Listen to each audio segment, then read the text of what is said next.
Bonjour les amis, on se retrouve pour notre rendez-vous hebdomadaire. Il s'agira des énergies pour la première semaine, ou plutôt la deuxième semaine de janvier 2025. Donc c'est la semaine qui commence le lundi 6 janvier 2025.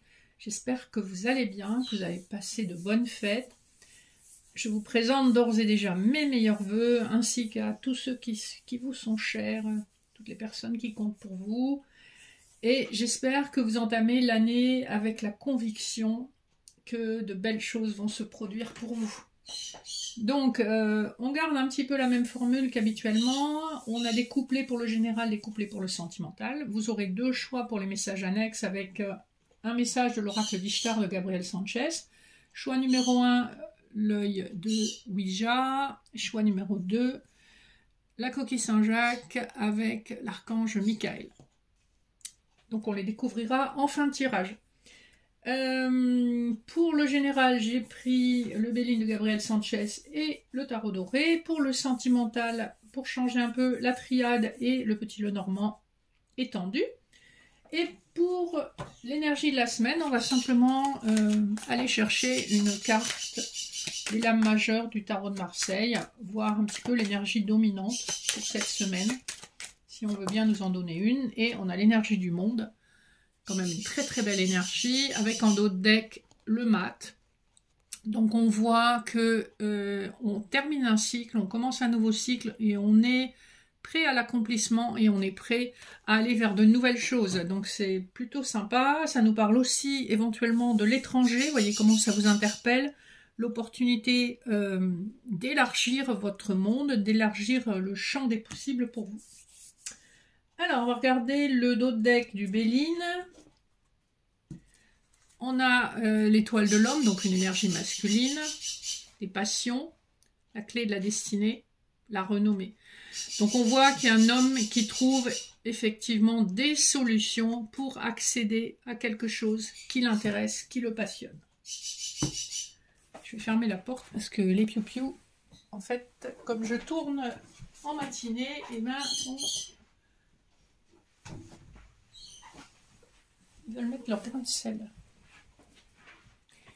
Voilà, alors, ensuite, nous avons le dos de deck du tarot doré. On a encore une énergie masculine avec l'empereur. On a le chevalier de denier.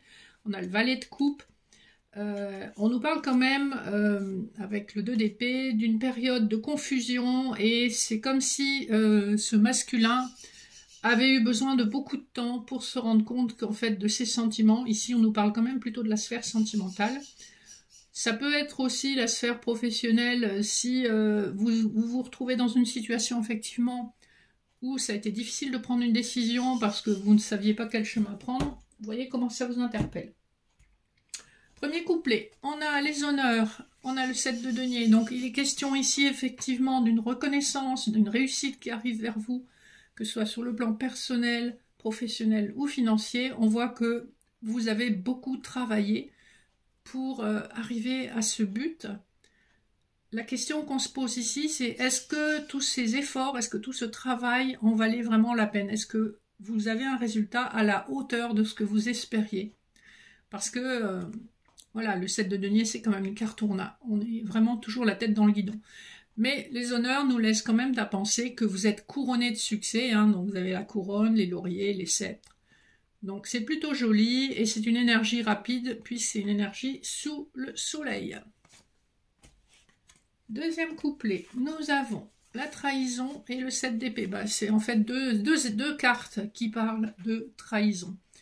Vous avez appris ou vous allez apprendre une trahison. Alors, c'est pas forcément la trahison qui saute aux yeux, ça peut être le fait que quelqu'un ne défende pas vos valeurs ou quelqu'un ne soit pas loyal envers vous. Ça peut être aussi une forme de trahison de ce genre-là. Ça peut être aussi, dans le domaine contexte professionnel, un supérieur qui ne reconnaît pas vos compétences ou qui minimise vos compétences. Vous voyez, il y a des tas de cas de figure. Le chat, moi aussi, m'évoque quelque chose qui n'est pas très clair, où on ne vous défend pas clairement, vous voyez. C'est quelqu'un qui a peut-être des paroles acerbes, hein, puisqu'on a pas mal d'épées, ou des paroles qui ne sont pas, qui ne vont pas dans votre sens, qui ne vous défendent pas, qui ne sont pas loyales envers vous. Donc, ça c'est moins cool, mais malheureusement, je pense qu'on a tous autour de nous des gens qui nous trahissent ou qui ne sont pas loyaux. Et on termine avec l'inconstance et la reine de denier. Donc on a une énergie féminine qui est quand même assez sûre d'elle normalement, qui a une forme d'autorité, qui a une aisance matérielle certaine et un certain confort, qui est secouée par des événements de la vie, hein, puisque l'inconstance nous parle d'instabilité. Donc évidemment, en début d'année, normalement on a fait le bilan en fin d'année, en début d'année, ben, on est peut-être à l'écoute de ces nouveaux objectifs, on se pose la question de la priorité qu'on va donner, à quoi, à qui. Donc il y a un peu d'instabilité de ce côté-là.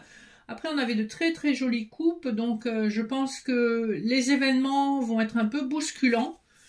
Alors ça ne sera pas à la même vitesse pour tout le monde, mais on voit quand même qu'il y a des énergies nouvelles qui arrivent, clôture de cycle, nouveau cycle qui s'ouvre, et on aura des compréhensions dans ce sens-là. Et évidemment des révélations pas toujours confortables, mais ça permet aussi d'avancer.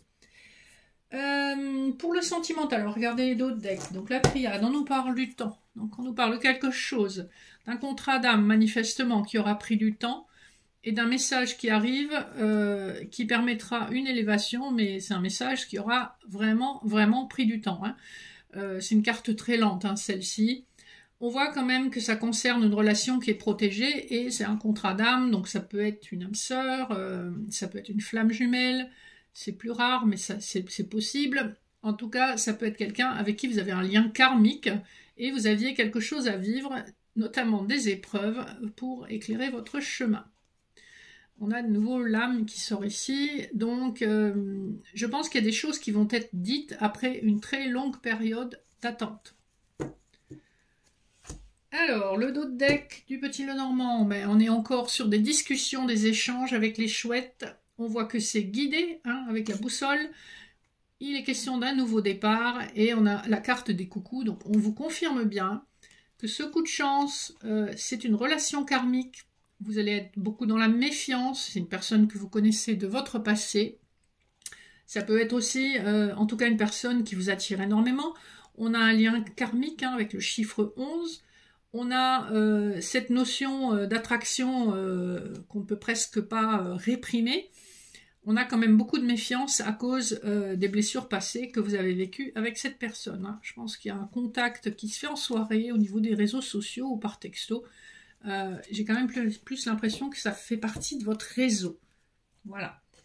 Le premier couplet. On nous parle de science et vaisseau. Donc, avec le vaisseau, on a une progression, encore une fois, qui se fait extrêmement lentement, mais sûrement. Et avec science, on n'est pas tellement dans l'amour fou, on est plutôt dans l'observation. C'est un petit peu comme deux chats qui s'observent et on ne sait pas trop à quel moment l'un des deux va fuir ou sauter sur l'autre. Ou juste continuer à s'observer. Donc on a vraiment cette notion d'un peu de froideur, probablement parce que c'est quelque chose qui a mis longtemps à se débloquer. Et on a vu avec le dos de deck qu'il y avait quand même pas mal de méfiance. En deuxième couplet, on a l'énergie masculine qui se cache toujours derrière son petit doigt. Donc on a un masculin qui revient au contact, à la communication, mais sans avouer ses vrais desseins. Hein, donc avec le masque, on voit que les choses sont encore cachées, mais avec le chiffre 4, on voit qu'il y a à la fois de l'autorité, qu'il y a l'envie de stabilité, et aussi une forme d'attitude un peu têtue, où je ne me dévoile pas, je me montre surtout pas. Et enfin, en dernier couplet, nous avons la prière et la faux, donc des prières qui vont être exaucées, qui vous mènent à beaucoup d'épanouissement. La faux, vous allez récolter avec le chiffre 10, on est sur l'énergie de la roue de fortune, donc vous allez récolter et le destin va vous donner un coup de pouce, il va un petit peu ruer dans les brancards pour que les choses arrivent. Donc vous récoltez ce que vous avez semé avec patience, avec détermination et conviction. Donc vous allez, en tout cas, vous voyez le côté droit de la carte est quand même beaucoup plus brillant, vous allez vers votre épanouissement. Donc c'est plutôt pas mal, on voit qu'on déblaye, on balaye les derniers résidus de l'ancien vous, de l'ancien nous, pour aller vers quelque chose de beaucoup plus concret, ancré, stable, après une période encore un peu confuse. Mais c'est normal, les énergies ne changent pas du jour au lendemain. Alors ça m'étonne toujours de voir des tirages quotidiens sur YouTube, parce qu'en fait les énergies, elles changent pas d'un jour à l'autre, elles changent parfois pas d'une semaine à l'autre, c'est pas instantané. Donc bon, après il y a des petites variations certainement. Alors, je vous laisse faire votre choix pour les messages annexes. Vous avez donc soit l'œil d'Horus, le Ouija, ou la coquille Saint-Jacques de l'archange Saint-Michael. Et on va regarder tout de suite le premier choix pour les personnes qui auront choisi cette carte. C'est la carte du lion, la numéro 30. Donc, je vais vous lire le message. Le lion d'Ishtar désigne notre capacité à faire face, à combattre, à entrer dans un cercle de défense et de résistance. Il symbolisera les voies juridiques et la non-médiation. Implacable, cette carte nous suggérera de prendre en considération nos intérêts, notre défense. Elle symbolise aussi un impératif besoin de faire la lumière ou d'éclairer une situation propice à l'interrogation ou au malentendu. Le lion incarnera notre force primaire, mais juste. L'énergie de cette carte peut être comparée à un rayonnement solaire dispersant les ténèbres. Le lion fera naître en nous la renaissance de la force. Dialogue intérieur, suis-je capable de faire face à la difficulté? En fait, on voit avec cette carte-là que vous avez les ressources en vous pour plus vous laisser marcher sur les pieds. Vous avez les ressources pour vous positionner, vous dire assez, c'est assez, on ne dépasse pas mes limites, vous posez vos limites. Voilà, vous avez vraiment une force primaire rayonnante, une grande force de caractère et beaucoup de charisme. Donc voilà pour les personnes qui auront choisi la première carte. La deuxième carte, alors il s'agit de ailleurs. Je vais vous chercher le texte. Alors, la carte ailleurs désigne notre envie de changement, qu'il s'agisse d'un besoin de changer nos habitudes, de changer de lieu de manière ponctuelle ou définitive. Il s'agira de répondre à une invitation, une envie de nous évader, voire de nous réinventer. Avec cette carte, nous déployons nos ailes, nous nous concentrons sur de nouveaux objectifs, sur des envies nécessaires à notre évolution. Symboliquement, la carte peut désigner un lieu, mais aussi quelque chose d'immatériel comme un changement émotif ou certaines pensées. Elle est la clé de la transformation et de l'évasion. Envol et destination sont les maîtres mots. Nous serons dans la projection du changement, désignant aussi le déracinement des schémas ancrés.